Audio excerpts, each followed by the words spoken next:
Prezident İlham Əliyev Qambiyalı həmkarı Adama Barroya təbrik məktubu ünvanlayıb. Təbrikdə deyilir: Hörmətli cənab prezident, Qambiya Respublikasının milli bayramı, müstəqillik günü münasibətilə sizi və xalqınızı şəxsən öz adımdan və Azərbaycan xalqı adından ürəkdən təbrik eləyirəm.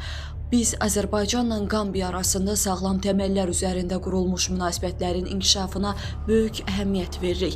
Ölkələrimizin BMT, İslam Əməkdaşlıq Təşkilatı, Qoşulmama Hərəkatı və digər beynəlxalq təsisatlar və platformalar çərçivəsində səmərəli əməkdaşlığını xüsusi qeyd etmək istəyərdim.